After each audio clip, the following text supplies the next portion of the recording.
7 కోట్ల మంది వానరులు మహావీరులైనటువంటి వారు రామలక్ష్మణులతో కలిపి పడిపోయారు. ఒక్క వానరుడు యుద్ధభూమిలో లేచి తిరుగుతున్నవాడు లేడు. ఇంద్రజిత్ శక్తి తెలుసు కాబట్టి విభీషణుడు వెళ్ళిపోయాడు, దొరకలేదు. స్వామి హనుమ ఏ అస్త్రము చేత బంధింపబడదు కాబట్టి హనుమ ఒక్కరే ఉన్నారు. అందరిలో పెద్దవాడు, బ్రహ్మ యొక్క అంశలో వచ్చినవాడు జాంబవంతుడు నేల మీద పడిపోయి ఉన్నాడు. విభీషణుడు కాగడా పట్టుకుని అడిగాడు, తాతా కుశలమేనా అని అడిగాడు. వానరులలో శ్రేష్ఠుడైన హనుమ బ్రతికి ఉన్నారా అని అడిగాడు జాంబవంతుడు.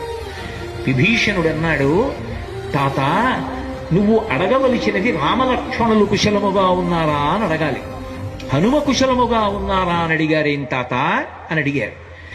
మొత్తం వానరులు రామలక్ష్మణులతో కలిసి పడిపోయినా కూడా నష్టం లేదు.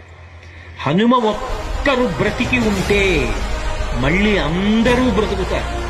అందరూ బ్రతికి ఉన్నా హనుమ ఒక్కరు పడిపోతే బ్రతికి ఉన్న వీళ్ళందరూ పడిపోతారు. అందుకే నేను హనుమ బ్రతికి ఉన్నారా అని అడుగుతున్నాను. వంగి జాంబవంతుడి పాదములు పట్టుకుని తాత హనుమ నీ కుశలం అడుగుతున్నాడు, నమస్కరించుతున్నాడు అన్నాడు. కైలాసము పక్కన వృషభము అనబడేటటువంటి పర్వతం ఉంది. అక్కడ పరమశివుడు తన యొక్క త్రిశూలాన్ని ధనస్సుని నిలబెడతాడు. అక్కడే ఆదిశేషుడు ఉంటాడు. 2 పర్వతముల మధ్యలో ఓషధీ పర్వతం ఉంది. ఆ ఓషధీ పర్వతంలో 4 ఓషధులున్నాయి. మృత సంజీవని, విశల్యకరణి, సువర్ణకరణి, సంధానకరణి అని 4 ఉన్నాయి. ఆ 4 ఓషధులు తీసుకురావాలి. నువ్వు వెంటనే ఆ ఓషధులు తీసుకొస్తే వానరులు బ్రతుకుతారు. ఒక్క గుజుటున బయలుదేరి కైలాస పర్వతం దగ్గరికి వెళ్ళిపోయారు. ఈ స్థానములన్నీ చూశారు. వృషభ పర్వతం దగ్గరికి వెళ్ళారు. 2 పర్వతాల మధ్యలో ఓషధీ పర్వతాన్ని చూశారు. ఓషధీ పర్వతం హనుమ వస్తున్నారు, ఓషధుల్ని తీసుకెళ్లిపోతారని కనపడకుండా వాటిని దాచింది.